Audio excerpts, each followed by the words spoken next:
अस्सलाम वालेकुम स्टूडेंट्स।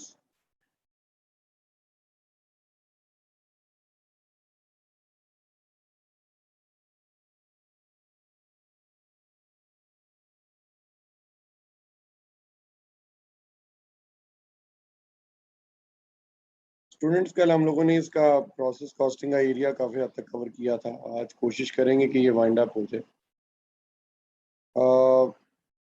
आज हम लोग इसमें ओपनिंग वर्क इन प्रोग्रेस से स्टार्ट लेंगे।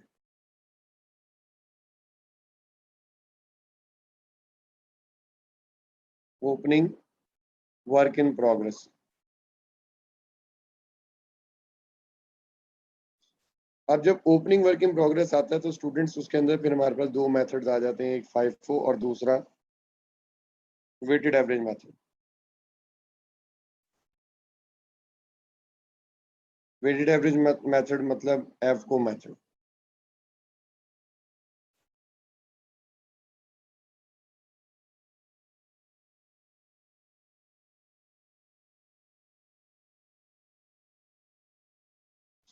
तो ये हमने आज कवर करना है।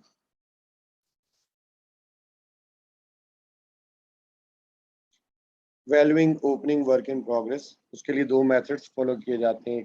अगर ओपनिंग वर्क इन प्रोग्रेस आए तो वो हमारा उसके लिए या तो FIFO या फिर FCO मेथड हम लोग अप्लाई करते हैं।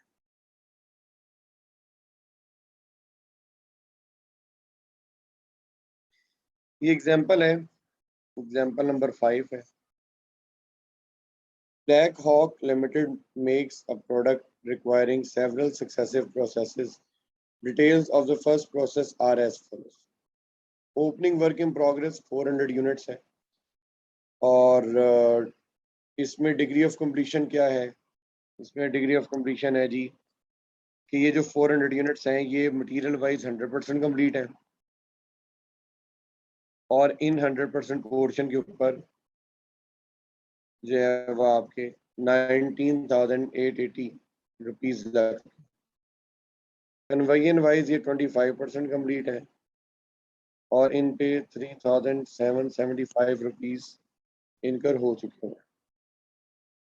ये इंफॉर्मेशन जो है ये इसने हमें दे दी है। इसके साथ ही इसने हमें क्वेश्चन में बताया कि हमारा क्लोजिंग वर्क इन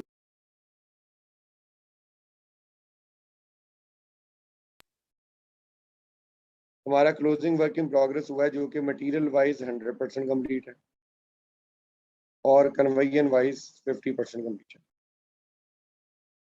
ये इसने हमें वर्क इन प्रोग्रेस की इंफॉर्मेशन बता दी, ओपनिंग की भी बता दी है और क्लोजिंग की भी बता दी।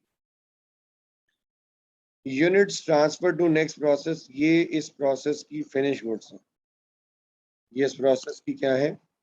फिनिश गुड्स, यानी कि 1700 यूनिट्स हमारे कंप्लीट हो गए हैं। अब इसमें जो हमने मटेरियल कॉस्ट इनकर की है वो $1 लाख 1 लाख रुपीस की है और जो कन्वेयन कॉस्ट हमने लगाई है वो 86,000 रुपीस की है। कह रहे जी there were no losses in the process, कहते हैं कि प्रोसेस में कोई लॉसेस नहीं हुए, प्रोसेस में कोई लॉसेस इनकर नहीं हुए। Pay the process account for August using weighted average method, कहते हैं कि जी FCO मेथड से और FIFO मेथड से आपने प्रोसेस अकाउंट बनाना है और इसको सॉल्व करना है। इससे पहले कि हम इसको डायरेक्टली स्टार्ट करें मैं थोड़ा सा आपको रिकॉल करवाता चलूं कि FCO में क्या होता है कि मेथड में कि जब भी हमारे पास मल्टीपल रेट्स वाली क्वांटिटीज आती थी तो हम उन डिफरेंट रेट्स वाली क्वांटिटीज की वैल्यूज को टोटल कर लेते थे और वैल्यूज के सम को डिवाइड कर देते थे क्वांटिटी के सम से, तो हमारे पास एक रेट निकल आता था। ऐसे ही है वेटेड एवरेज मेथड में, अगर हमारे पास बैलेंस में दो या दो से ज्यादा डिफरेंट रेट्स वाली क्वांटिटीज आती थी तो फिर हम लोग क्या करते थे, एक वेटेड एवरेज रेट निकाल लेते थे उनकी वैल्यूज को टोटल करके डिवाइड बाय उनके यूनिट्स के सम से। जबकि FIFO में क्या होता है कि जी हम लोग जो स्टॉक जिस रेट पर आया होता है उसको उसी रेट पर चार्ज कर रहे होते हैं, हम मिक्स नहीं करते रेट्स को, यानी कि रेट्स का एवरेज नहीं करते, जो स्टॉक जो क्वांटिटी जिस रेट पर आई है उसको उसी रेट पर रखते हैं।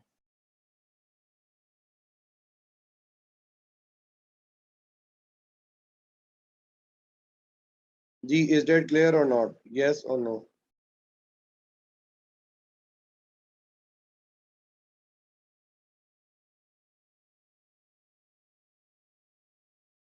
स्टूडेंट्स कम से कम रिप्लाई तो करें।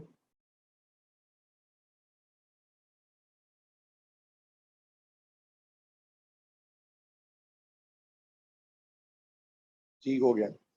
अच्छा, अब हमने इसको करना है। देखिए, जो ओपनिंग है, opening work in progress basically वो क्वांटिटी है जो ऑलरेडी इन प्रोसेस है, जो कि ऑलरेडी क्या है, इनपुट।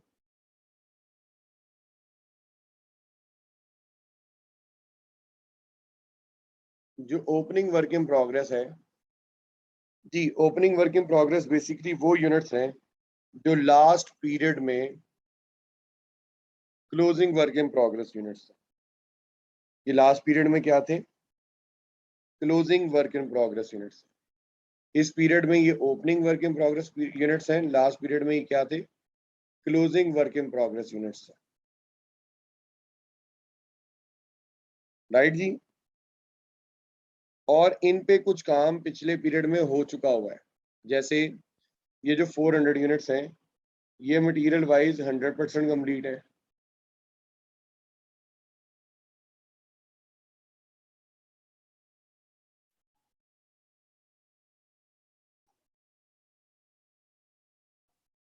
मटेरियल वाइज ये 100% कंप्लीट है, यानी कि इन पे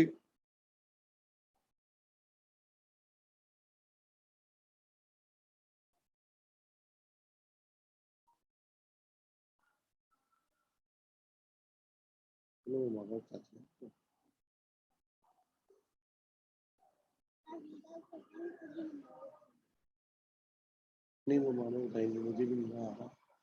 हम क्या किया आगे। तो ये यूनिट्स जो है ओपनिंग वर्क इन प्रोग्रेस, ये प्रीवियस प्रोसेस में क्लोजिंग वर्क इन प्रोग्रेस थे, और ये मटेरियल वाइज 100% कंप्लीट है। और इनके ऊपर अब तक जो कॉस्ट है वो 19,880 लग चुकी हुई है।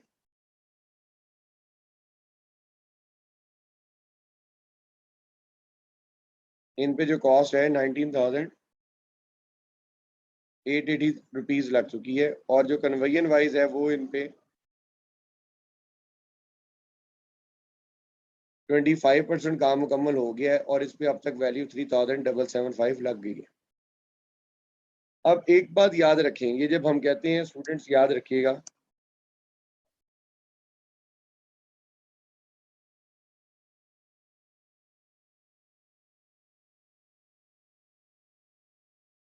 ये जो हमारा opening work in progress units हैं, ये हमेशा आपकी फिनिश गुड्स में शामिल होंगे।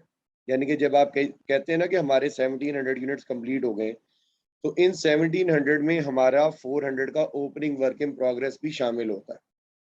क्योंकि ऐसा तो मुमकिन ही नहीं है कि पहले से ऑलरेडी कुछ यूनिट्स आपके इन प्रोसेस हों, ठीक है, और आप जो हैं वो उनको छोड़ के नए यूनिट्स पे काम शुरू करते हैं। ज़ाहिर है, जो यूनिट्स इन प्रोसेस होते हैं पहले उनको कंप्लीट किया जाता है, फिर नए यूनिट्स पे काम शुरू किया जाता है। तो जब आप कह रहे हैं कि हमारे हमारे जो units transfer to process next process है वो 1700 यूनिट्स हैं, तो इन 1700 यूनिट्स में हमारा ओपनिंग के 400 यूनिट्स भी शामिल है, यानी कि वो भी कंप्लीट हो चुके हैं। ये वो कहे ना कहे, ये ऑब्वियस सी बात है कि ये ऐसा ही है।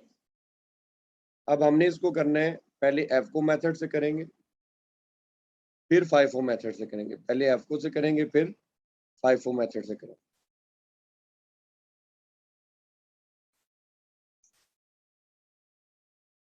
सबसे पहले opening work in progress. Opening work in progress के हमारे 400 यूनिट्स हैं, और ये जो वैल्यू है, ये वैल्यू हम इन दोनों वैल्यूज को ऐड करके निकालेंगे।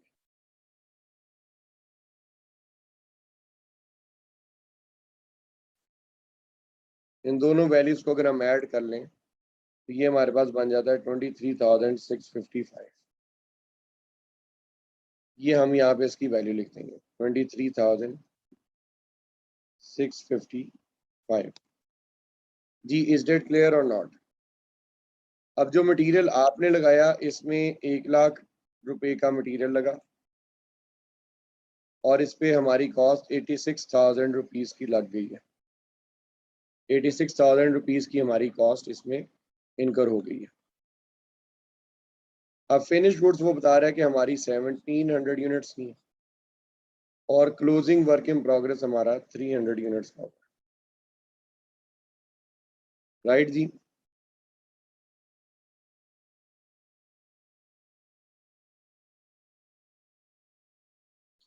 अच्छा, जब ओपनिंग आएगा तो स्टूडेंट्स उसके साथ क्लोजिंग का ट्रीटमेंट नहीं टेस्ट, ये ओपनिंग के साथ जो है लॉसेस का और गेन्स का ट्रीटमेंट टेस्ट नहीं होगा। इस तरफ से आप लोग मेंटली रिलैक्स रहिएगा, ठीक है।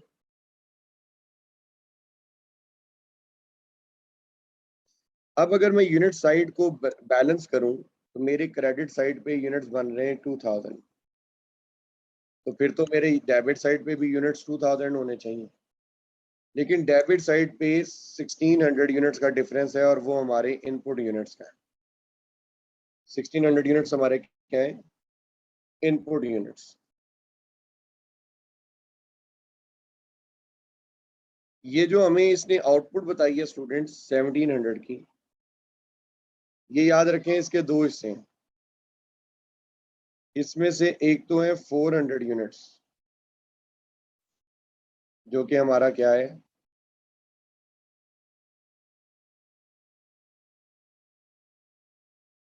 Opening work in progress. और दूसरा हिस्सा इसका है 1300 यूनिट्स का, और ये 1300 यूनिट्स हैं इनको हम कहते हैं units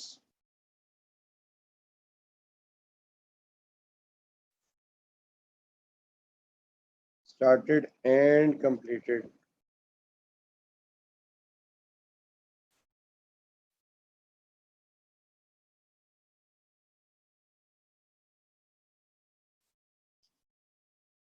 unit started and completed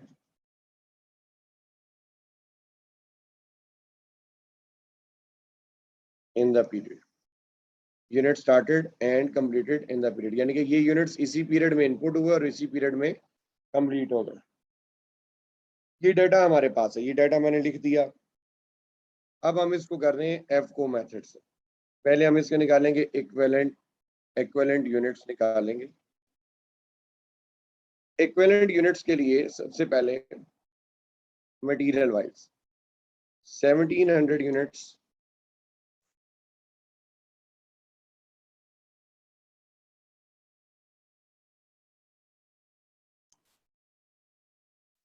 plus closing है हमारे पास कितना? 300 यूनिट्स।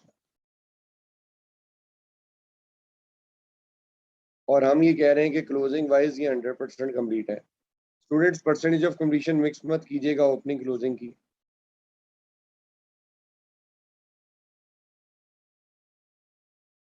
तो मटेरियल वाइज हमारे इक्विवेलेंट यूनिट्स बन जाते हैं 2000 यूनिट्स।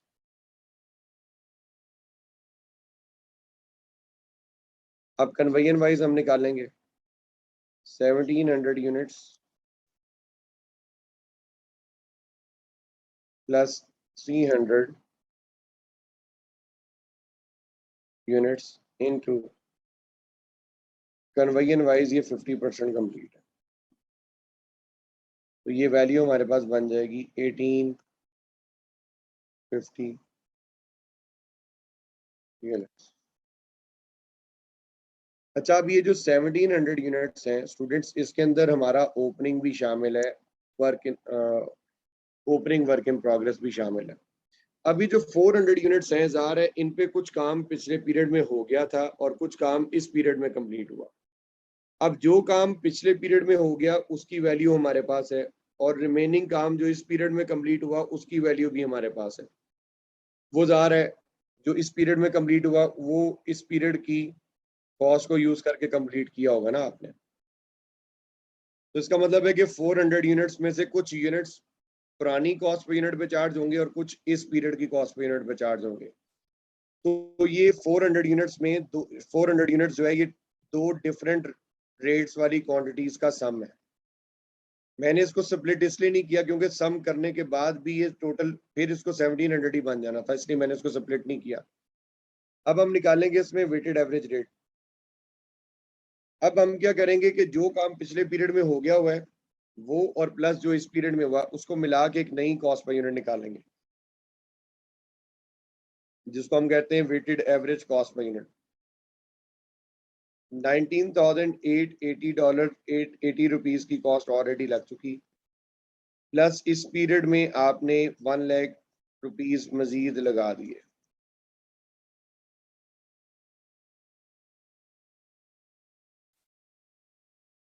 ₹1 लाख आपने इसमें मजीद इनकर कर दिए।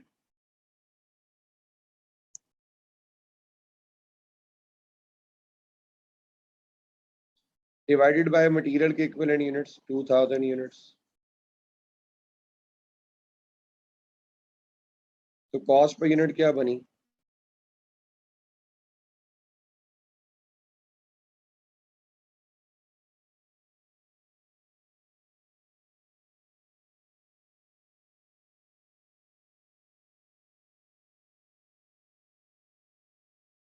$59.940 पर यूनिट। इसी तरह कन्वर्जन वाइज भी हम निकालेंगे।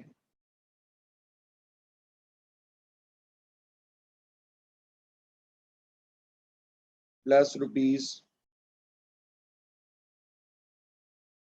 ₹86,000 डिवाइडेड बाय 1850 यूनिट्स। तो कॉस्ट पर यूनिट क्या आ रही है जी?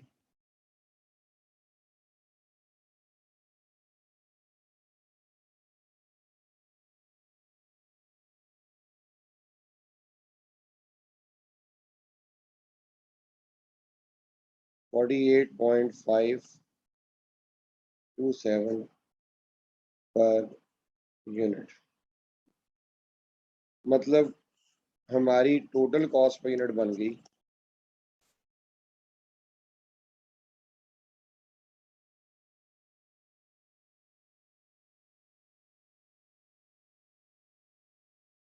$108.467।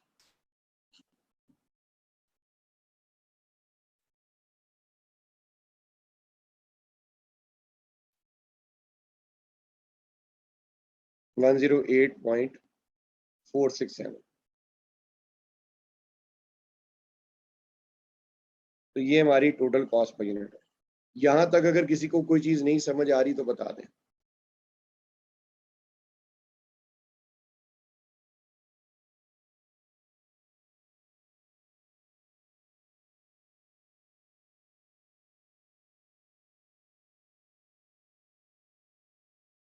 अब हमने निकालनी है cost of finish goods. Finish goods के यूनिट्स हैं 1700।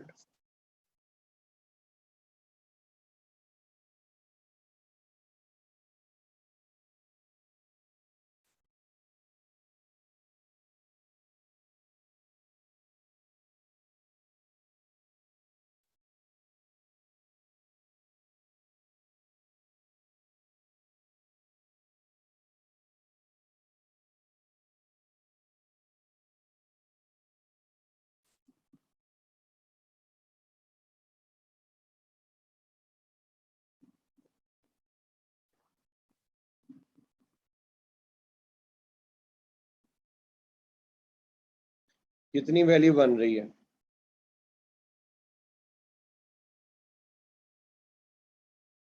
शाबाश जाहिद साहब, ये वैल्यू आ गई। अब हमने निकालनी है cost of closing work in progress. जी आशिर, वो राउंड ऑफ करके यही बन जाएगी। मटेरियल वाइज हमारे पास क्लोजिंग वर्क इन प्रोग्रेस के 300 यूनिट्स हैं, जो कि मटेरियल वाइज 100% कंप्लीट है। मटेरियल वाइज क्या है? 100% कंप्लीट है। और मटेरियल वाइज हमारे पास कॉस्ट पर यूनिट थी 59.940 पर यूनिट। तो ये वैल्यू हमारे पास है। कन्वर्जन वाइज भी ऐसी 300 units. into cost per unit 50% into cost per unit है 48.5%.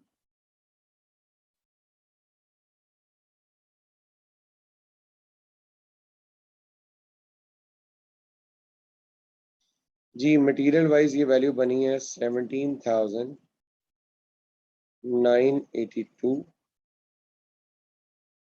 And what about conversion wise?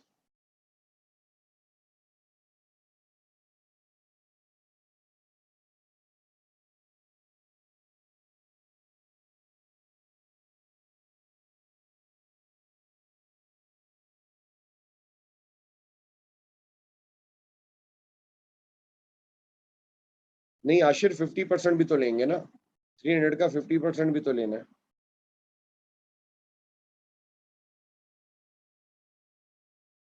अगर हम इन दोनों को ऐड कर लें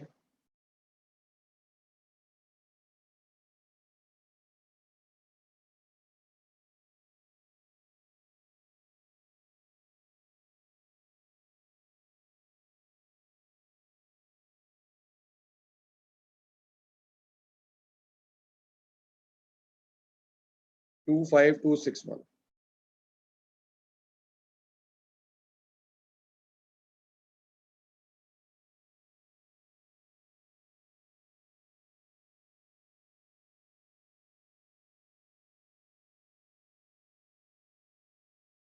जी ये बास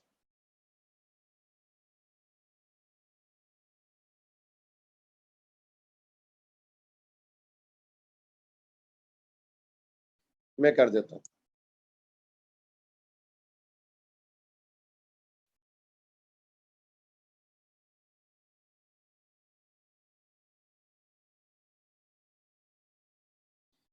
मैंने ये कहा था बात साहब कि ये जो 1700 यूनिट्स की जो हमारी आउटपुट है, मैं ये कह रहा था कि इस 1700 के अंदर एक हमारा ओपनिंग भी शामिल है 400 का, और दूसरा 1300 यूनिट्स वो हैं जो इसी पीरियड में हमारी इनपुट हुए, यानी कि इसी पीरियड में हमने इन यूनिट्स पे काम करना शुरू किया और ये इसी पीरियड में कंप्लीट हो गए.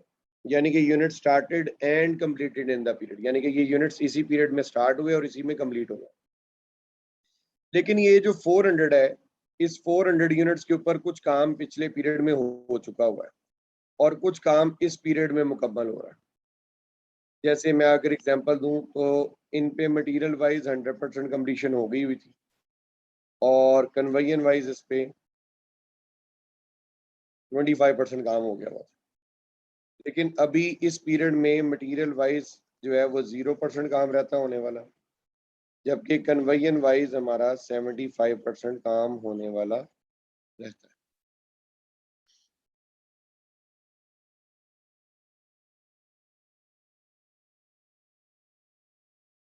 नहीं वो जो 300 है, देखिए अब्बास साहब, वो 300 तो क्लोजिंग वर्क इन प्रोग्रेस है ना, उसका तो उसने सवार में लिख दिया कि वो 100% कंप्लीट है with respect to material and 50% complete as per conversion wise. तो अब मैं ये बात कर रहा हूँ कि जो ओपनिंग है इसमें कुछ काम पिछले पीरियड में कंप्लीट हुआ था, कुछ इसमें कंप्लीट हुआ. इसका मतलब है कि 400 यूनिट्स के दो हिस्से हैं, ये दो पार्ट्स में दो पीरियड्स में इसके ऊपर कंप्लीशन हुई है. 400 यूनिट्स पे कुछ कंप्लीशन कंप्लीशन पिछले पीरियड में हुई थी, यानी कि आप समझ लें सितंबर के महीने में हुई थी, और रिमेनिंग कंप्लीशन जो है वो इसमें अक्टूबर के मंथ में हुई है. तो इसका मतलब है कि 400 यूनिट्स पे दो किस्म की कॉस्ट चार्ज हुई है, कुछ हिस्से पे सितंबर वाली और कुछ हिस्से पे अक्टूबर वाली. तो ये दो डिफरेंट रेट्स के ऊपर चार्ज हो रही है क्वांटिटी. तो जब दो डिफरेंट मल्टीपल रेट्स वाली क्वांटिटीज हों तो फिर हम वहां पे वेटेड एवरेज निकालते हैं रेट. तो ये वेटेड एवरेज हमने इसीलिए कॉस्ट पर यूनिट निकाली है. आप इस क्वेश्चन का एक दफा स्क्रीनशॉट ले लें ताकि ये मेरे जेहन में नहीं रहा कहना आप लोग. इसका एक स्क्रीनशॉट ले लें, इसके बाद फिर मैं फाइफो से करवाऊंगा ये एग्जांपल.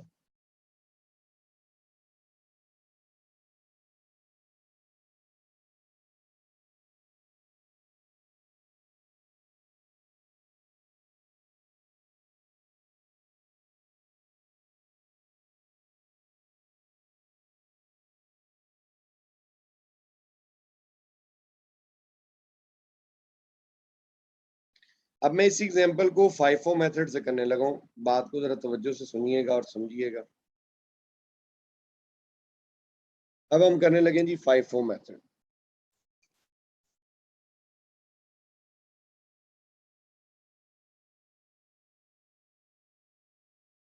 इसमें सबसे पहले आएगा ओपनिंग,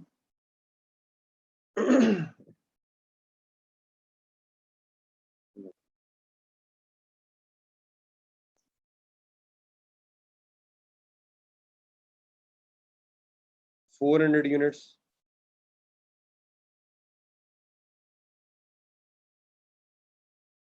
23,655।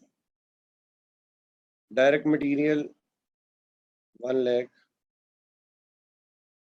कन्वेयन कॉस्ट 86,000,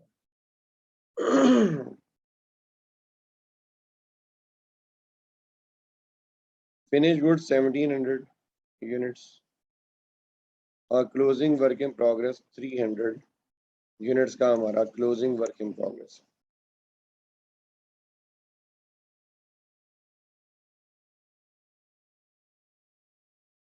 अगर हमारी क्रेडिट साइड पे 2000 यूनिट्स हैं तो फिर डेबिट साइड पे भी 2000 यूनिट्स होने चाहिए। इधर 1600 का डिफरेंस आ रहा है तो वो हमारे इनपुट मटेरियल कॉस्ट। हमारी टोटल इनपुट कॉस्ट है 2,09,655।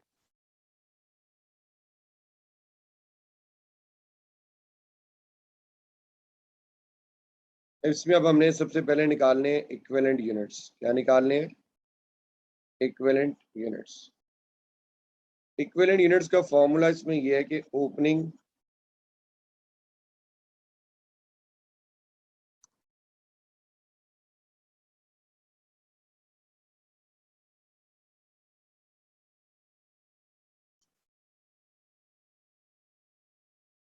Work in progress into opening work in progress into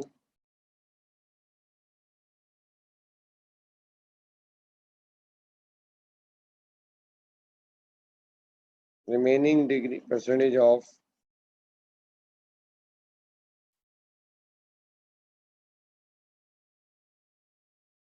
completion plus units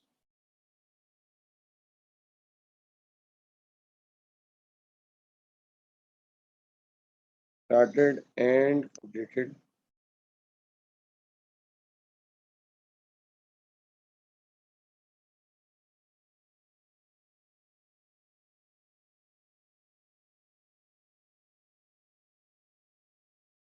in the period plus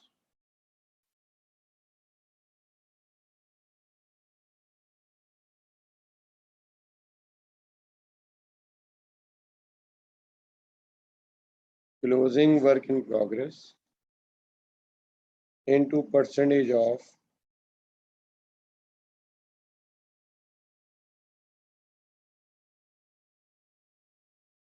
completion। ये इसका फॉर्मूला होगा। बेसिकली यहां पर क्या हुआ है, ये जो हिस्सा है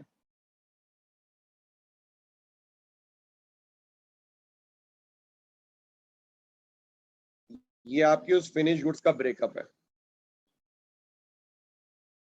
ये आपके उस फिनिश गुड्स का क्या है? ब्रेकअप है। स्प्लिट कर लिया आपने फिनिश गुड्स को, 1700 को स्प्लिट कर दिया आपने, क्योंकि इसमें FIFO में क्या होता है, हम वेटेड एवरेज रेट नहीं निकालते। FIFO में हम वेटेड एवरेज रेट कैलकुलेट नहीं करते।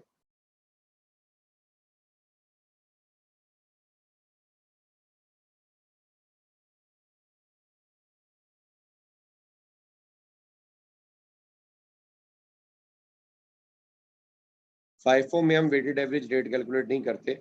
जो स्टॉक जिस रेट पर आया होता है उसको उसी रेट पर चार्ज करते हैं। जो स्टॉक जिस रेट पर आया होता है उसको उसी रेट पर चार्ज किया जाता है।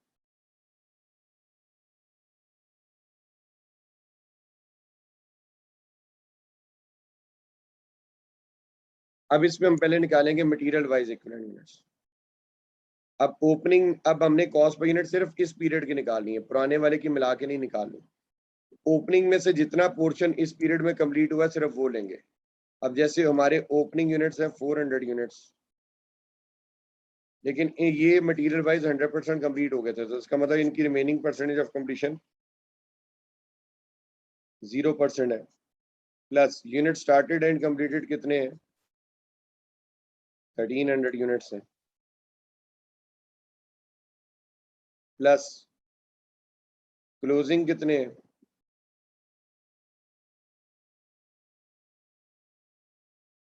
इनटू 100%। तो ये हमारे पास 1600 यूनिट्स निकलते हैं मटेरियल वाइज। मटेरियल वाइज हमारे इक्विवेलेंट यूनिट्स क्या बन रहे हैं, 1600। अब जरा कन्वर्जन वाइज बात कर लेते हैं। कन्वर्जन वाइज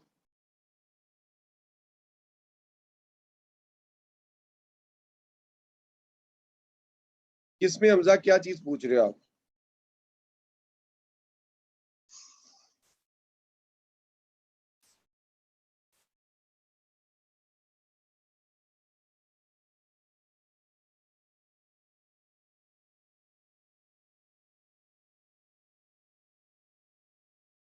अपॉइंटमेंट यूनिट्स कौन से हैं?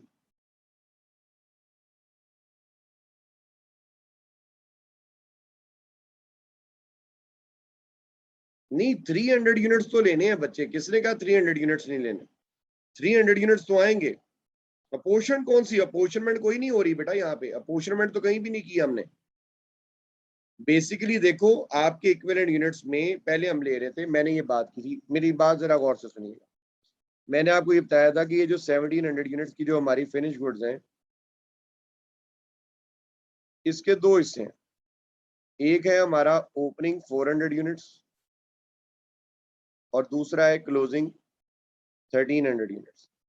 अब ये जो हमारा ओपनिंग है, इसका कुछ हिस्सा इस पीरियड में कंप्लीट हुआ है, कुछ पिछले पीरियड में कंप्लीट हुआ था। और ये जो 1300 यूनिट्स हैं, ये started and completed, unit started and completed in the period, यानी कि ये इसी पीरियड में स्टार्ट हुए और इसी पीरियड में कंप्लीट हो गए। अब लेकिन ये जो ओपनिंग है, नहीं एज्यूम नहीं करेंगे, हुआ है बच्चे, ऐसे एज्यूम क्यों करेंगे? भैया आपने 1700 यूनिट्स कंप्लीट किए हैं, तो जो 400 पहले से इन प्रोसेस थे, जाहिर है पहले वो कंप्लीट होंगे, फिर नए यूनिट्स पे काम शुरू करेंगे ना आप।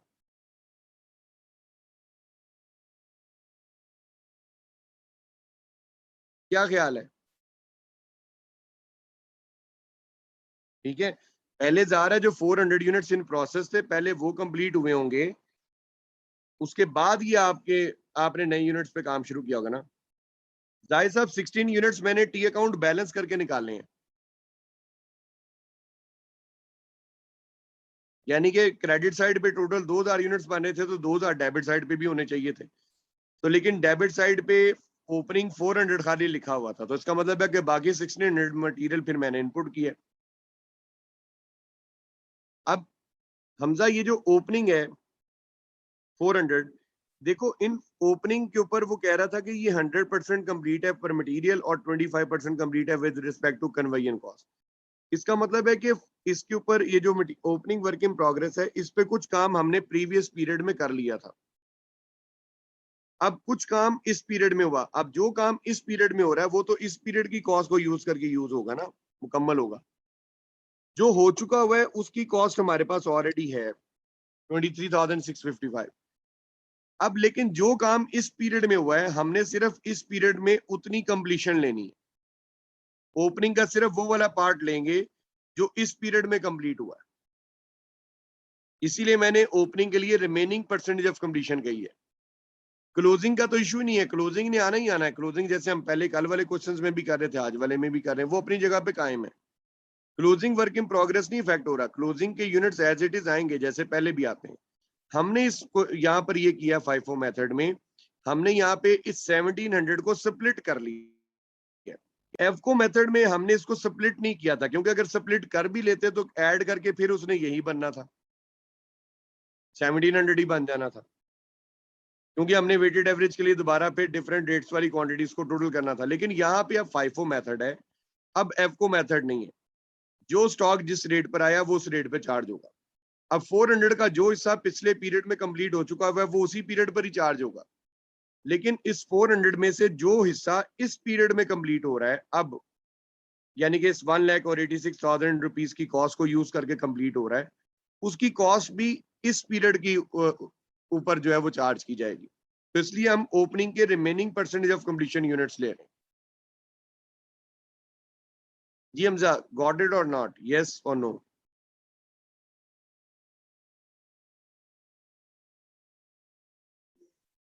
अब कन्वेयन वाइज हम इक्विवेलेंट यूनिट्स पूरे करेंगे।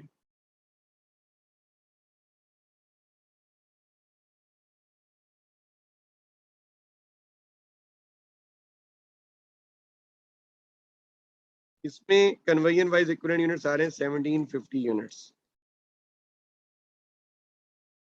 1750 यूनिट्स। अब हमने निकालनी है कॉस्ट पर यूनिट। अब कॉस्ट पर यूनिट सिर्फ इस पीरियड की निकालनी है, अब इसमें पिछले पीरियड वाली वैल्यूज यूज नहीं होंगी। इस पीरियड की कॉस्ट 1 लाख है डिवाइडेड बाय 1600 यूनिट्स।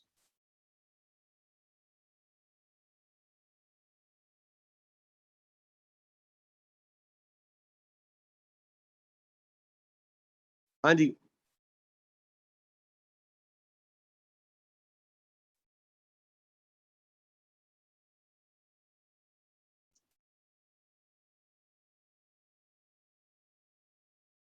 इसी तरीके से कन्वेयन वाइज भी निकालेंगे। कन्वेयन की वैल्यू 86,000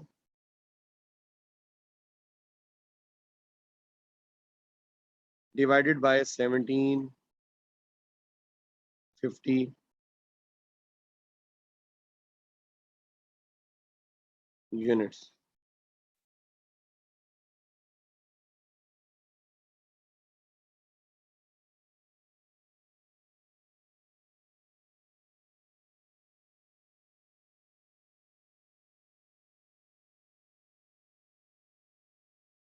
ये बात जी जायद साहब आपकी वैल्यू गलत थी, अब्बास साहब की ठीक है।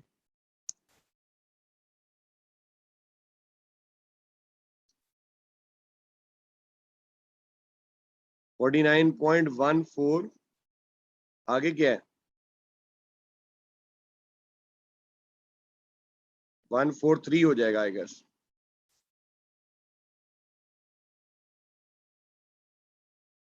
राउंड ऑफ करने के बाद। ये हमारी बन जाएगी value total cost per unit will be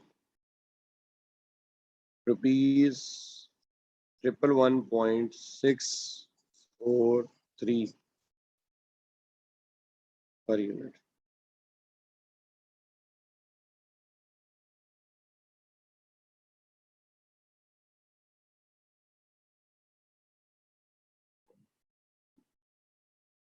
अब हमने निकालनी है कॉस्ट ऑफ फिनिश गुड्स। अच्छा, अब ये मसला आप लोगों का और बेहतर तौर पे यहाँ पे रिजॉल्व हो जाएगा। थोड़ा सा फोकस करें प्लीज सब लोग। हमारी फिनिश गुड्स हैं 1700 यूनिट्स की।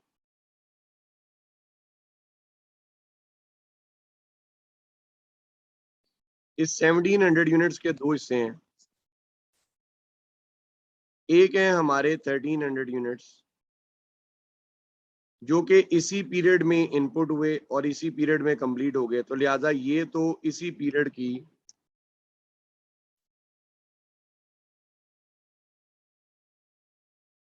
कॉस्ट पर यूनिट पे चार्ज हो जाए। और कितनी आती है जी इनकी वैल्यू?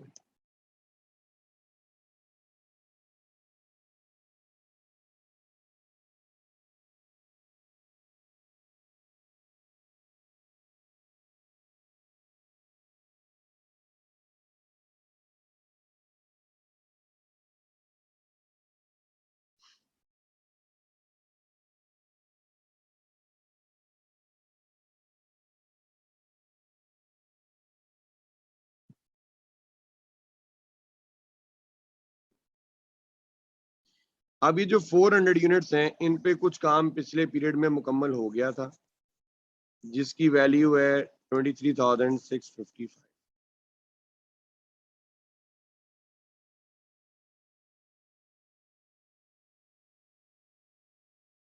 इन पे कुछ काम पिछले पीरियड में मुकम्मल हो गया था, उसकी वैल्यू कितनी है? 23,655। लेकिन इस पे जो काम इस पीरियड में मुकम्मल हुआ, उसकी वैल्यू मटेरियल वाइज 400 यूनिट्स पे मटेरियल वाइज इस पीरियड में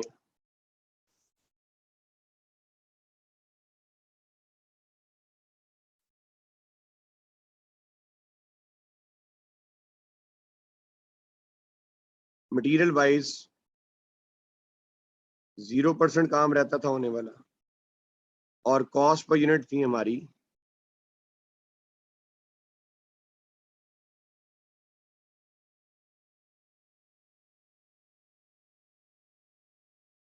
इसी तरीके से कन्वेयन वाइज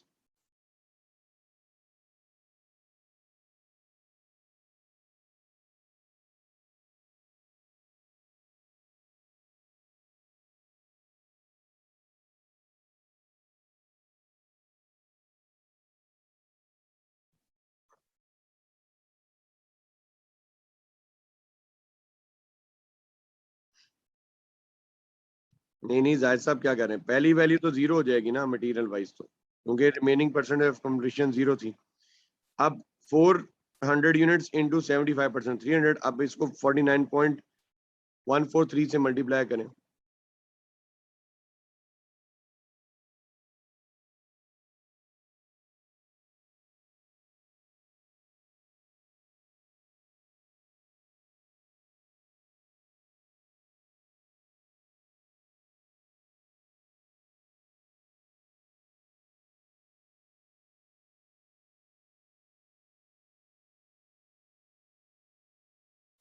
तो हमारे पास टोटल वैल्यू क्या बन गई?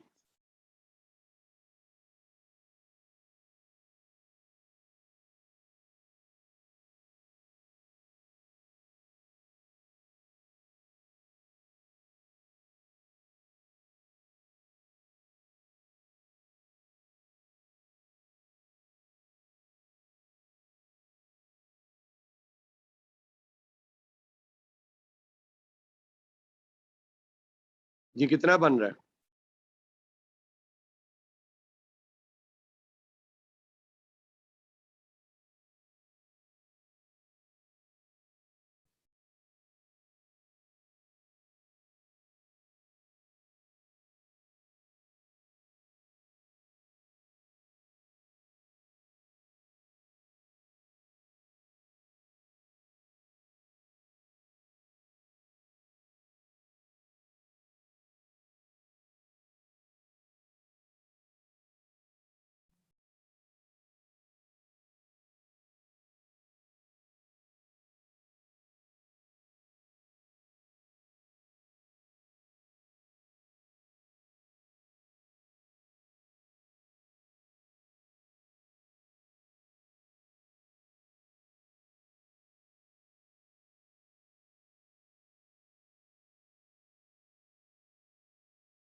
तो ये हमारी टोटल कॉस्ट ऑफ आउटपुट है। अब हम निकालेंगे क्लोजिंग वर्क इन प्रोग्रेस की वैल्यू मटेरियल वाइज 300 यूनिट्स, और ये मटेरियल वाइज 100% कंप्लीट है, इनटू कॉस्ट पर यूनिट इसकी है जी 62.5।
यही बन रही थी वैल्यू।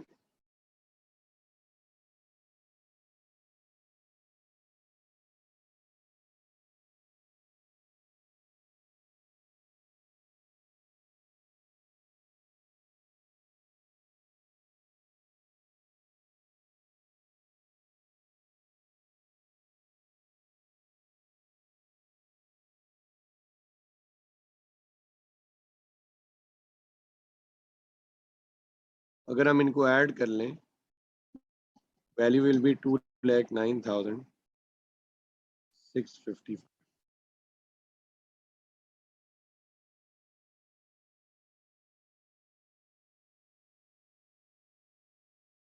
जी ओके हो गया।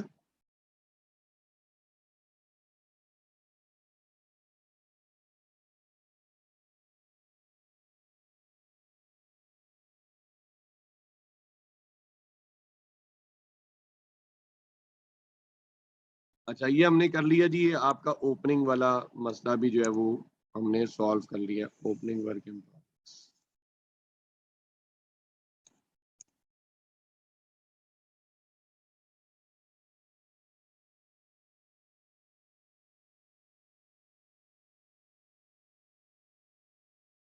अब ये आपकी जो एक बुक, आपके जो नोट्स हैं, उन नोट्स में एग्जाम्पल नंबर 4, 6, 7, 8 ये आपकी ओपनिंग वर्क इन प्रोग्रेस से रिलेटेड है, ये आपका होमवर्क है। अभी हम लोग शुरू करने लगे हैं joint and by product.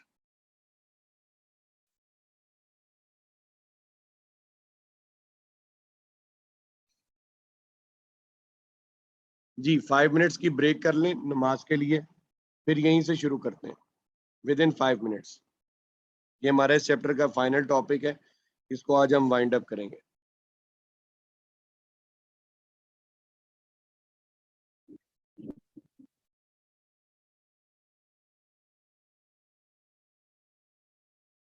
Ji students, आप लोग नमाज ब्रेक से आ गए वापस? ओके हो गया। इस चैप्टर का फाइनल टॉपिक है ज्वाइंट एंड बाय प्रोडक्ट। असल में क्या होता है, कुछ प्रोडक्ट्स ऐसी हैं जिनको बनाने का प्रोसीजर इस हद तक सिमिलर है कि उन प्रोडक्ट्स को एक साथ बनाया जाता है। जैसे मैं एक एग्जांपल देता हूँ।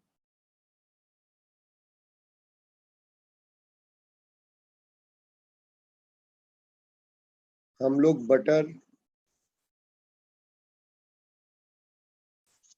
हम लोग दो प्रोडक्ट्स बना रहे हैं।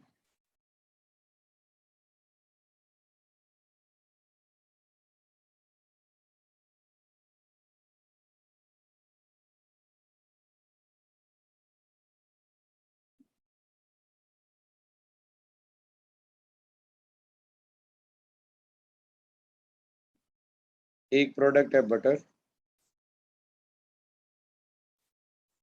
और दूसरी प्रोडक्ट है चीज।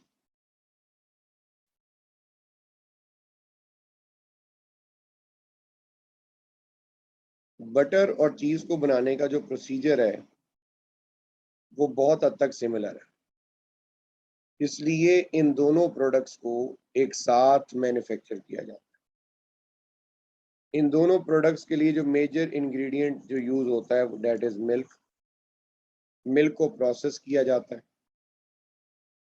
और मिल्क को प्रोसेस किया जाता है एक स्पेसिफिक पॉइंट तक।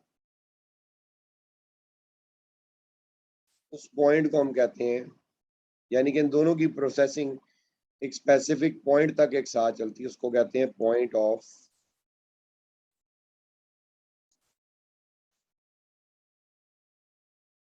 सेपरेशन, या इसको स्प्लिट ऑफ पॉइंट भी कहा जाता है। पॉइंट ऑफ सेपरेशन या स्प्लिट ऑफ पॉइंट। उसके बाद इन दोनों की प्रोडक्शन, उसके बाद इन दोनों की जो प्रोसेसिंग है वो सेपरेट कर दी जाती है।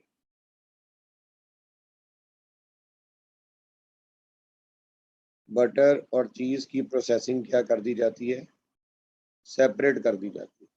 इन दोनों प्रोडक्ट्स को अलग अलग फिर उस पॉइंट ऑफ सेपरेशन के बाद इन दोनों प्रोडक्ट्स को सेपरेटली प्रोसेस किया जाता है। अलग अलग प्रोसेसेस में उससे आगे इनका जो मैन्युफैक्चरिंग प्रोसेस है वो सेपरेट कर लिया जाता है। सो अब चूंकि ये दोनों प्रोडक्ट्स एक सिमिलर प्रोसेस से मिलकर बनती हैं, इसलिए इन्हें हम कहते हैं कि ये हमारी क्या है, जॉइंट प्रोडक्ट्स। ये हमारी क्या कहलाएंगी, जॉइंट प्रोडक्ट्स। अब यहां से स्टार्ट से लेके पॉइंट ऑफ सेपरेशन तक जो खर्चा हुआ है, ये खर्चा बटर और चीज दोनों का है। यानी कि ये हमारी क्या है, इनको बनाने पे यहाँ पॉइंट ऑफ सेपरेशन तक जो कॉस्ट आई है उसको हम कहेंगे कि ये हमारी क्या है, जॉइंट कॉस्ट।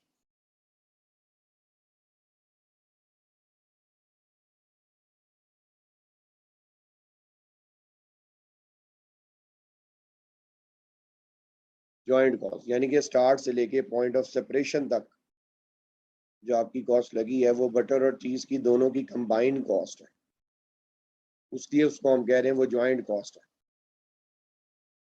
लेकिन इसके बाद जो यहाँ से ऑनवर्ड जो खर्चा हो रहा है पॉइंट ऑफ सेपरेशन के बाद, पॉइंट ऑफ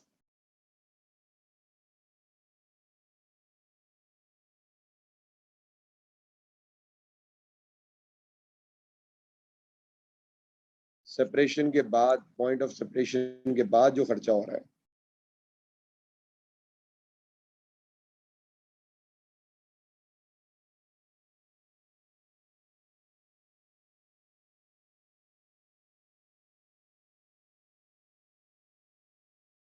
वो कंबाइन नहीं है, वो दोनों का अलग अलग खर्चा है। वो खर्चा कंबाइन नहीं है, वो दोनों का सेपरेट एक्सपेंस है। क्योंकि पॉइंट ऑफ सेपरेशन पे आपने इन्हें सेपरेट कर दिया था, अलग अलग कर दिया था, तो इसलिए पॉइंट ऑफ सेपरेशन के बाद जो खर्चा हुआ वो बटर और चीज का अपना अपना खर्चा है, उसमें कोई शेयरिंग नहीं है। तो शेयरिंग कहाँ तक थी कॉस्ट की, कहाँ तक, जहाँ तक उनको एक साथ मैन्युफैक्चर किया गया, यानी कि पॉइंट ऑफ सेपरेशन तक जो थी वो ज्वाइंट कॉस्ट थी। ठीक है, लेकिन पॉइंट ऑफ सेपरेशन के बाद जो कॉस्ट लग रही है वो ज्वाइंट नहीं है, वो सेपरेट है। अब जब हम बटर और चीज बना रहे हैं तो बटर और चीज को बनाते हुए हमारे पास मिल्क का कुछ हिस्सा लस्सी की फॉर्म में भी आता है। मिल्क का कुछ हिस्सा हमारे पास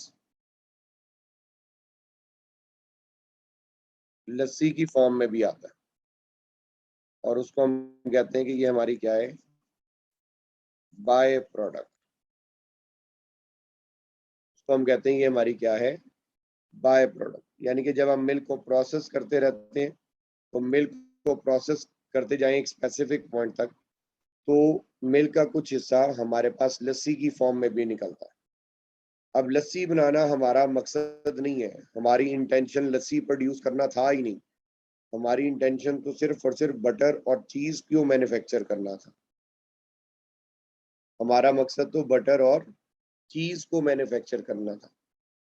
लेकिन क्या हुआ है कि ये प्रोसेस का हिस्सा है, प्रोसेस की रिक्वायरमेंट है कि जब भी हम बटर और चीज बनाते हैं तो मिल्क का कुछ हिस्सा हमारे पास लस्सी की फॉर्म में निकलता है। यानी कि ऐसा नहीं हो सकता कि हम बटर और चीज बना रहे हो तो मिल्क का कुछ हिस्सा लस्सी की फॉर्म में ना आए, वो लाजमी आएगा।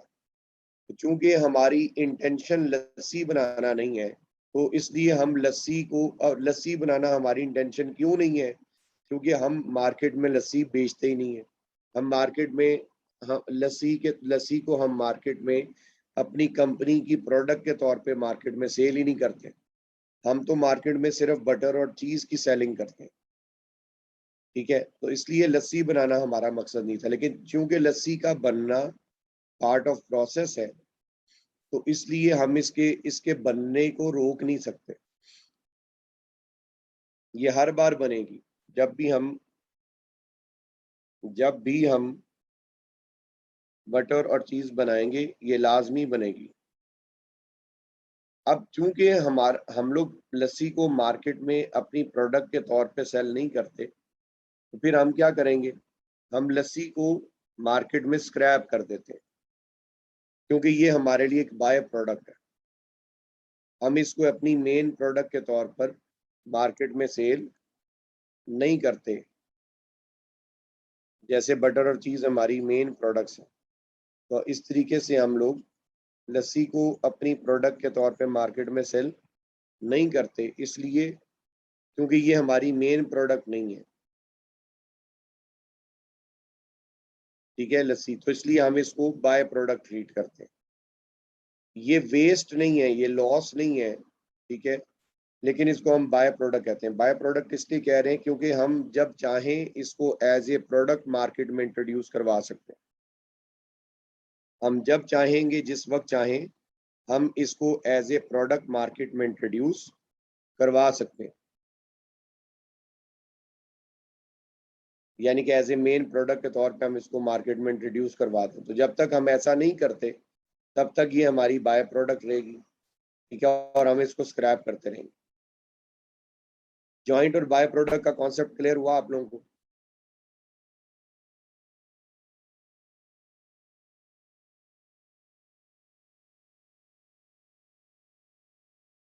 इसी तरीके से अगर हम पेट्रोलियम इंडस्ट्री की एग्जांपल ले लें, तो पेट्रोलियम इंडस्ट्री में सबसे पहले क्या होता है कि क्रूड ऑयल बनता है।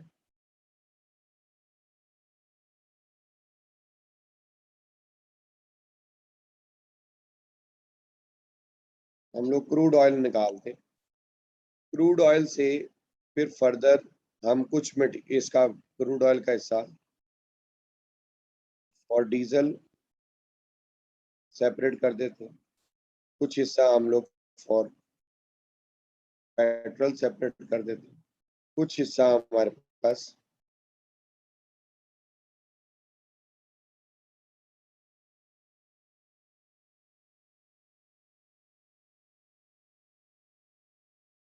कैरोसिन ऑयल के लिए अलहदा कर लो, यानी कि ऑयल का कुछ हिस्सा डीजल के लिए, कुछ पेट्रोल के लिए और कुछ कैरोसिन ऑयल के लिए सेपरेट कर लेते हैं। लेकिन जब हम ये बना रहे होते हैं तो उसी दौरान हमारे पास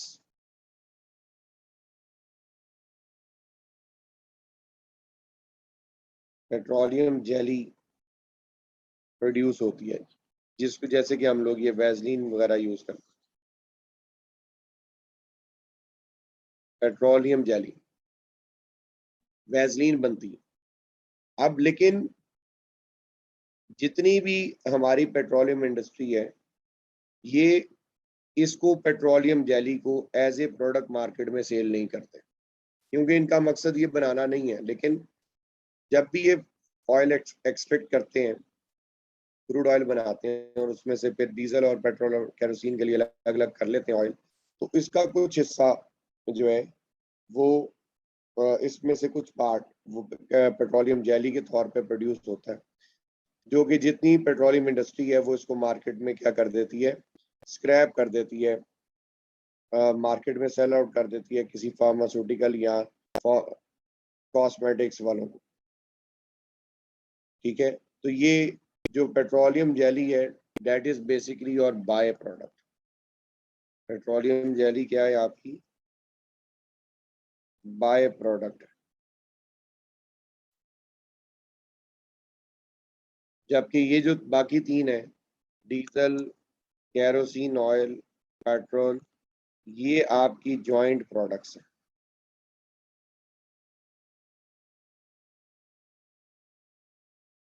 ये आपकी क्या है, जॉइंट प्रोडक्ट्स।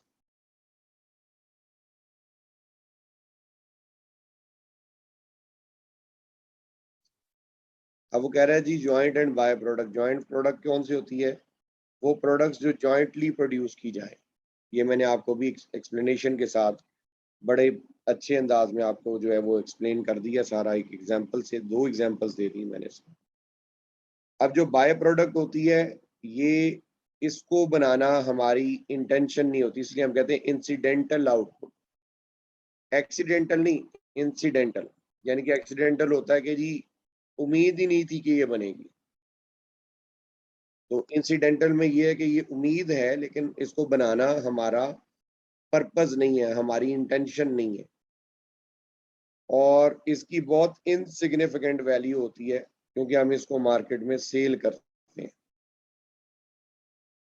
हम इसको मार्केट में क्या करते हैं, स्क्रैप करते हैं, इसलिए इसकी जो बाय प्रोडक्ट की जो वैल्यू है, सेलिंग प्राइस, वो बहुत ज्यादा इनसिग्निफिकेंट होती है, जबकि जो जॉइंट प्रोडक्ट्स हैं उनकी सिग्निफिकेंट सेल्स वैल्यू होती है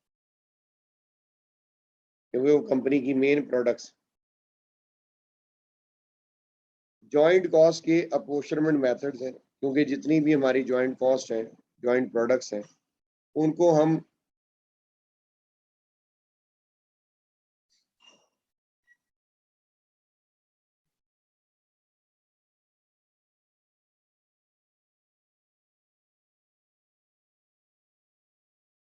जितनी भी हमारी जॉइंट प्रोडक्ट्स हैं, ज़ाहिर है इनको एक साथ बनाया जा रहा है, तो इस पे जो कॉस्ट लग रही है वो भी जॉइंटली लग रही है, लेकिन हमने क्या करना होता है कि इन जॉइंट प्रोडक्ट्स को अलग अलग सेलिंग प्राइस पे मार्केट में सेल करना होता है। हमने इनको क्या करना है, नॉर्मली हम रूटीन में जब बटर या चीज़ मार्केट से खरीदने जाते हैं तो बटर अलग सेलिंग प्राइस पे अवेलेबल होता है और चीज़ अलग से सेलिंग प्राइस पे अवेलेबल होती है। तो अब होता कुछ यूं है कि हम लोग क्या करेंगे, जॉइंट और बाय प्रोडक्ट की जो जॉइंट प्रोडक्ट्स हैं उन पे जो खर्चा हुआ वो तो जॉइंटली हुआ, तो फिर हम उसकी अपोर्शनमेंट करके उस खर्चे को सेपरेट करेंगे, क्योंकि जो जॉइंट प्रोडक्ट्स पे खर्चा हो रहा है वो कंबाइन हो रहा है, जॉइंटली हो रहा है, इसलिए हम उनको फिर क्या करेंगे, सेपरेट करेंगे। उसके लिए तीन मेथड्स हैं, फिजिकल मेजरमेंट मेथड या volume at point of separation, sales revenue method, और NRV method, net realisable value method. अच्छा, करनी इसके अंदर आप लोगों ने अपोर्शनमेंट ही, अपोर्शनमेंट का फॉर्मूला आप लोगों ने पढ़ा हुआ है। अपोर्शनमेंट का फॉर्मूला क्या होता है, प्रोडक्ट की base divide by total base into joint cost. तो यहाँ पे फॉर्मूला यही है, प्रोडक्ट बेस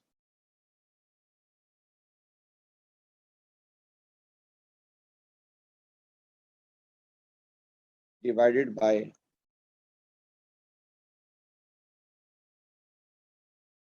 इनटू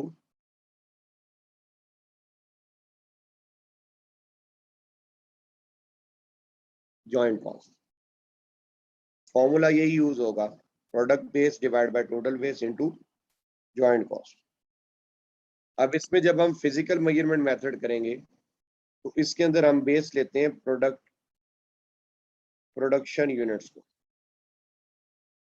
इसमें हम बेस किसको लेते हैं, प्रोडक्शन यूनिट्स को, ये बात याद रखिएगा। इसमें हम बेस किसको लेते हैं, सिर्फ इन तीनों मेथड्स में बेस इंफॉर्मेशन का फर्क है, अदरवाइज आपने करना प्रोसीजर एक ही फॉलो है तीनों में। तो फिजिकल मेजरमेंट मेथड में हम बेस क्या लेंगे, प्रोडक्शन यूनिट्स को। सेल्स वैल्यू मेथड में हम लोग बेस लेते हैं सेल्स रेवेन्यू को।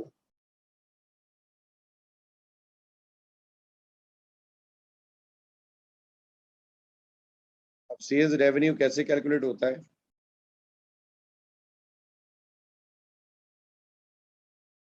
Production units into selling price. अब नॉर्मली हम लोग ये करते हैं, हम लोग सेल्स यूनिट्स को सेलिंग प्राइस से मल्टीप्लाई करके सेल्स रेवेन्यू निकालते हैं, और बिल्कुल ऐसा होता भी ऐसे ही है। हम लोग सेल्स यूनिट्स को मल्टीप्लाई करते हैं सेलिंग प्राइस से,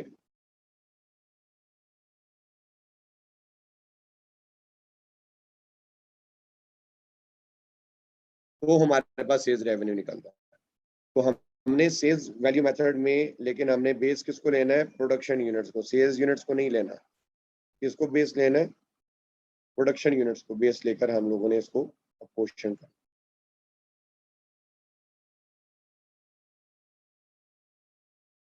इसी तरीके से net realisable value method,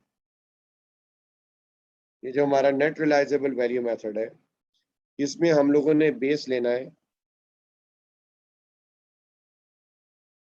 NRV को, नेट रिलाइजेबल वैल्यू को हम बेस लेंगे। अब एक क्वेश्चन करते हैं, जरा चीजें क्लियर हो जाएंगी ज्यादा बेहतर तौर पर। ये हमारे पास एक एग्जांपल है, एग्जांपल नंबर 6।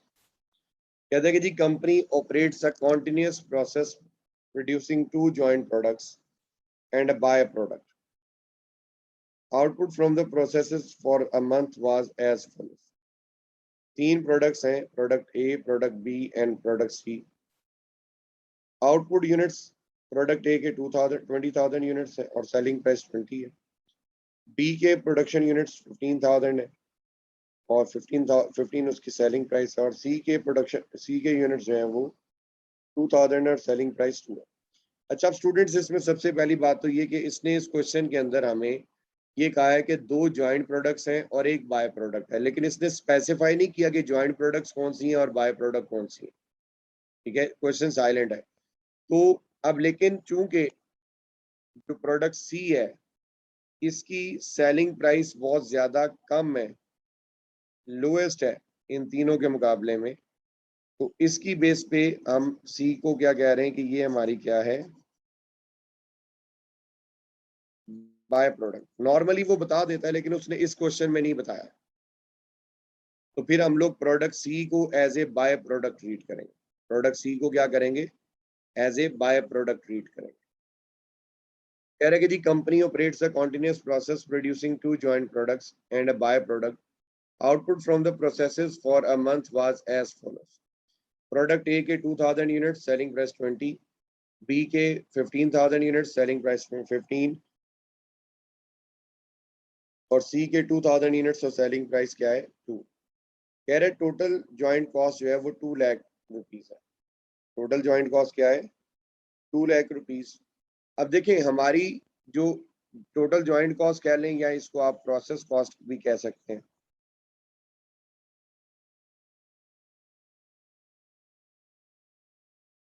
या इसको इनपुट कॉस्ट भी कहा जा सकता है।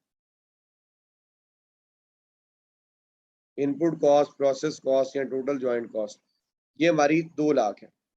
इसमें से हमने जो लगाया उसमें से बाय प्रोडक्ट को स्क्रैप करने से हमें 4,000 रुपीज रिकवर हो गए जब हम बाय प्रोडक्ट को स्क्रैप करेंगे।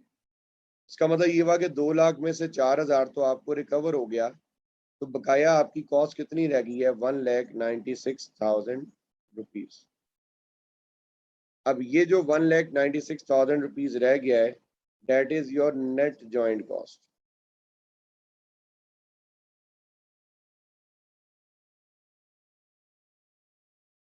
इसको हम क्या कहेंगे, ये हमारी क्या है, नेट जॉइंट कॉस्ट।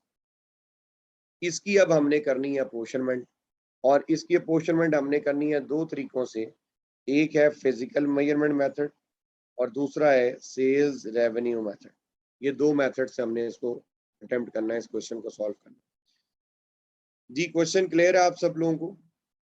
इसकी इसकी एक पिक्चर ले लें जरा क्विकली। इस क्वेश्चन की एक पिक्चर ले लीजिएगा जरा क्विकली।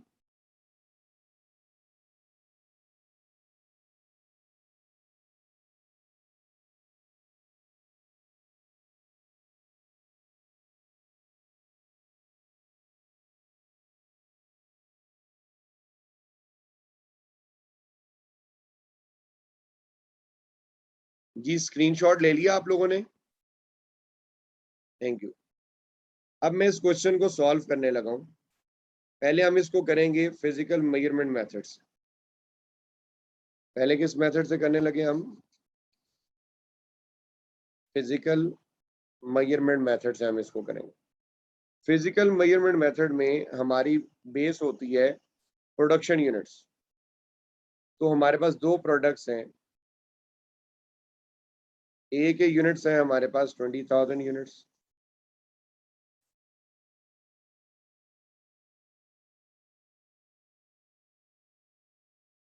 और बी के हैं हमारे पास 15,000 यूनिट्स। इट मीन्स कि हमारी टोटल बेस बन जाएगी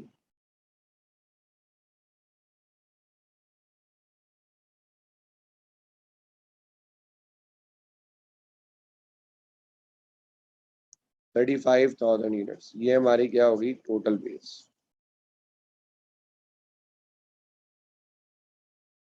अब इसमें हम पहले ए का शेयर निकाल लेंगे। ए का शेयर कैसे निकलेगा? ए की production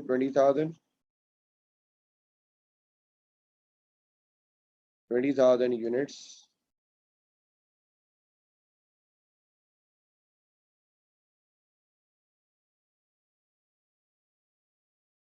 divided by total base 35,000 units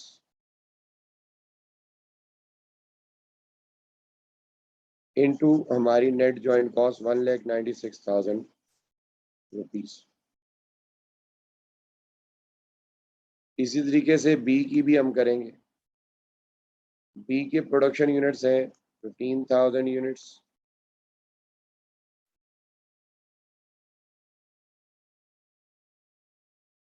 divided by 35,000 units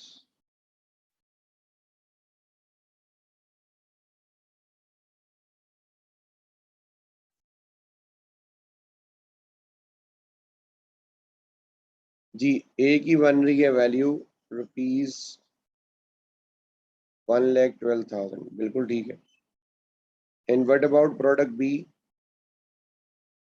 शाबाश आशिर।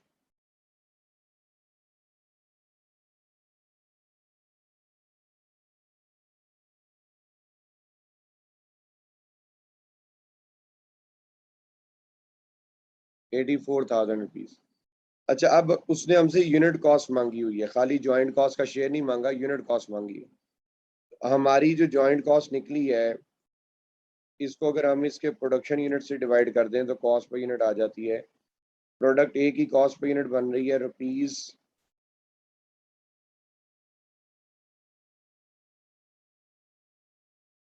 5.7 I guess, 5.6 sorry.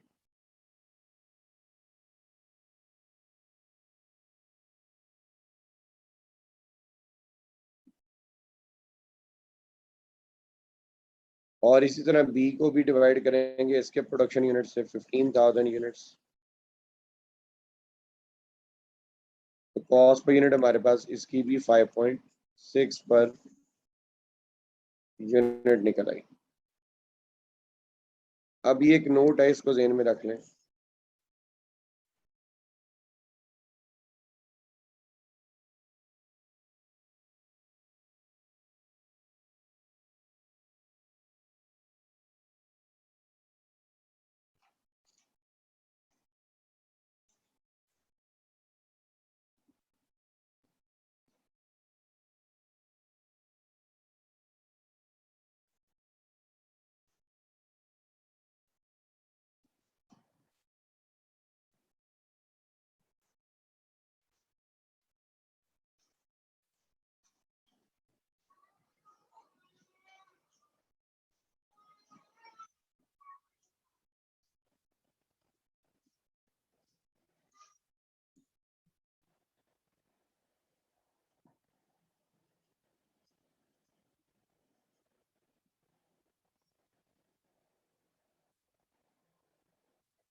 ये बात याद रखें, फिजिकल मेजरमेंट मेथड में हमारी जो जॉइंट प्रोडक्ट्स हैं उनकी कॉस्ट पर यूनिट हमेशा सेम आएगी, ये याद रखिए। अब बी मेथड है जिसका सेल्स रेवेन्यू मेथड। इसकी पहले हमें बेस इंफॉर्मेशन निकालनी पड़ेगी।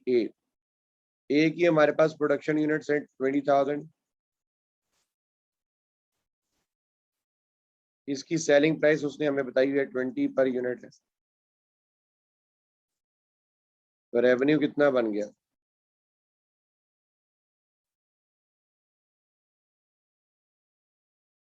4 लाख। बी के हमारे पास यूनिट्स कितने हैं? 15,000।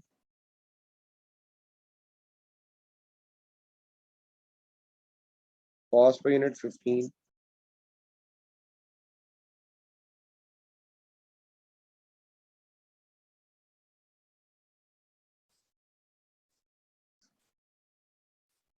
तो टोटल रेवेन्यू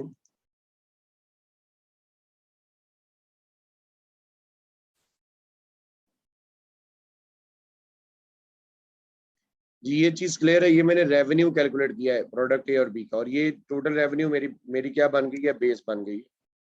अब मैंने इसमें से ए का शेयर निकालना है। ए का रेवेन्यू कितना है, 4 लाख।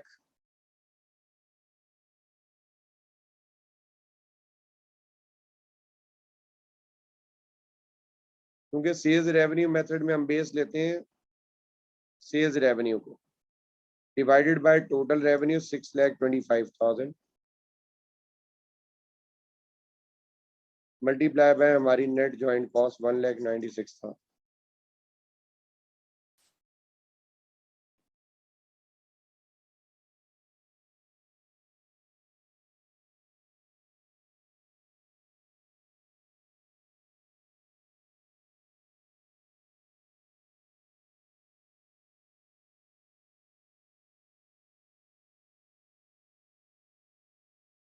जज़ाकल्लाह जाहिद साहब।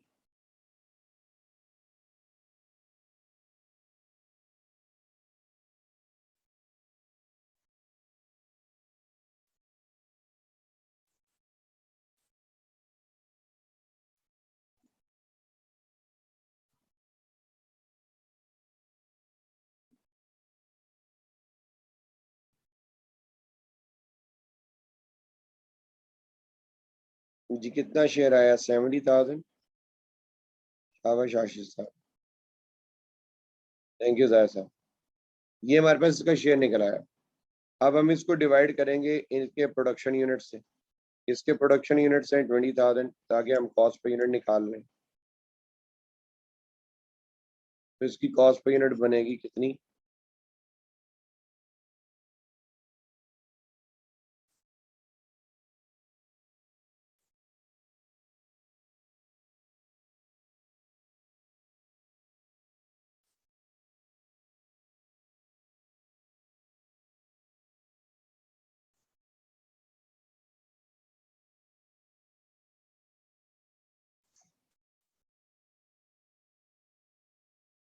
इसका कॉस्ट पर यूनिट निकला 6.272,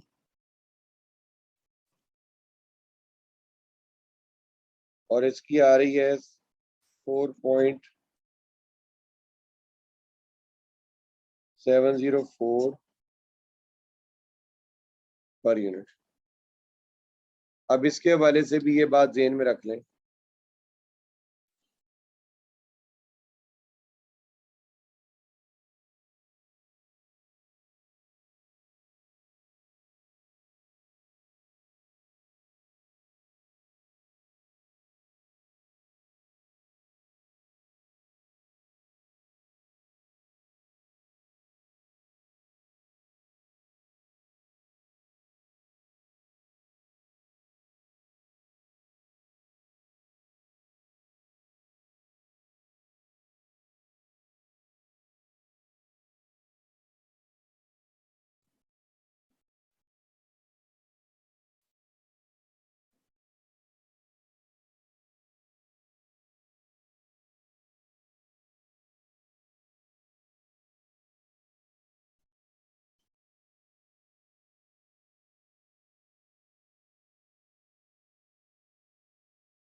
ग्रॉस प्रॉफिट मार्जिन यानी कि GP percentage of joint products is always same when apportioned using sales revenue method. यानी कि जब भी हम सेल्स रेवेन्यू मेथड से अपोर्शनमेंट करेंगे तो ग्रॉस प्रॉफिट की जो परसेंटेज है, जीपी मार्जिन जो है, वो हमेशा सेम आएगा। बस इसको याद रख लें, ये वो कभी सॉल्व करने को नहीं देगा, just for the your knowledge. ये थ्योरेटिकली स्टेटमेंट टेस्ट होती है कभी कभार, तो ये ज़हन में रखें कि ये हमेशा इसके बराबर होता है। ये दोनों बातें, एक इसमें मैंने ये सेल्स रेवेन्यू मेथड से बता दी कि जीपी मार्जिन सेम होता है, और फिजिकल मेजरमेंट मेथड में कॉस्ट पर यूनिट हमेशा सेम होती है। ये बात आपने याद रखनी।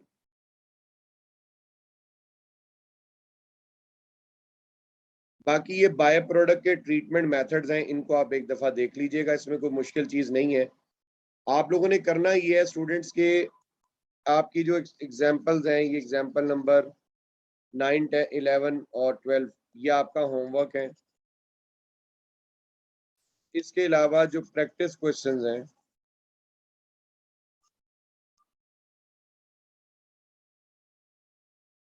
स्टूडेंट्स ये भी करके आइएगा होमवर्क में। मंडे को हम इसके प्रोसेस कॉस्टिंग के एमसीक्यूज टैली करूंगा मैं आपके साथ, और ये क्वेश्चंस के आंसर्स भी। काइंडली आप लोगों ने मंडे को करके आने हैं। मेरी बात समझ रहे हैं आप लोग? हाँ, ये लाजमी करके आइएगा, क्योंकि अब टाइम हमारे पास शॉर्ट है और काम हमने जरा ज्यादा करना है।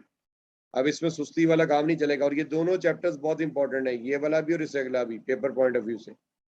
इसलिए जरा इनको अच्छी तरह तवज्जो से पूरी जिम्मेदारी के साथ कीजिएगा। अब आपसे इंशाल्लाह मंडे को मुलाकात होगी।